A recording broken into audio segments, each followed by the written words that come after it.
Welcome to மாயா பஜார் நிர்மலா கஜேந்திரன். இன்றைக்கு நாம் பார்க்கும் ரெசிபி பீர்க்கங்காய் முளைக்கட்டிய பாசிப்பயிறு கிரேவி. இரும்பு கடாயில் நல்லெண்ணெய் 4 டீஸ்பூன் ஊற்றிருக்கேன். கடுகு 1/4 டீஸ்பூன் வெடிச்சிருச்சு. கடலைப்பருப்பு 1/2 டீஸ்பூன், உளுந்தம்பருப்பு 1/2 டீஸ்பூன், சீரகம் 1 பிஞ்ச், பூண்டு 4 பல்லு, பச்சை மிளகாய் 1, வரமிளகாய் 1, சின்ன வெங்காயம் 10, கருவேப்பிலை. 1 நிமிடம் ஃப்ரை ஆகட்டும். தக்காளி 1 பழம். பீர்க்கங்காய் பெருசாக 1 எடுத்திருக்கேன். இதை தோல் சீவி கட் பண்ணி வச்சுருக்கேன். இதை போட்டுடலாம். 2 நிமிஷம் ஃப்ரை ஆகட்டும். மஞ்சள் தூள் 1/4 டீஸ்பூன், சாம்பார் தூள் 1/2 டீஸ்பூன், கறி மிளகாய் தூள் 1/2 டீஸ்பூன், முளைக்கட்டின பாசிப்பயிறு 1 கப்பு. இப்படி காயில் கொஞ்சம் போட்டுக்கிட்டோம்னா நமக்கு ப்ரோட்டீனும் சேர்ந்த மாதிரி ஆச்சு.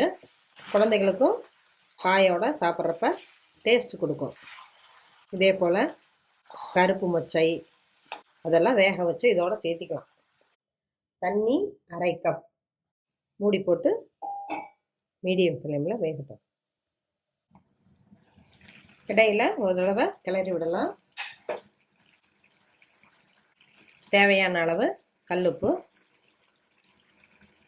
Pepper powder 2 pinch.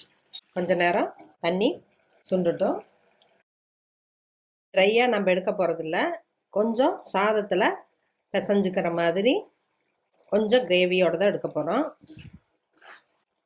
தேங்காய் துருவல் 2 டேபிள் ஸ்பூன்.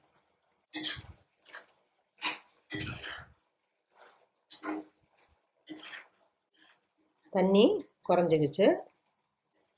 ஆறுனா இன்னும் கொஞ்சம் கெட்டியாகும். ஸ்டவ் ஆஃப் பண்ணிடலாம். கொத்தமல்லி இலை கொஞ்சம் கட் பண்ணி போட்டுக்கலாம். பீர்க்கங்காய் முளைக்கட்டிய பாசிப்பயிறு கிரேவி ரெடி ஆயிடுச்சு.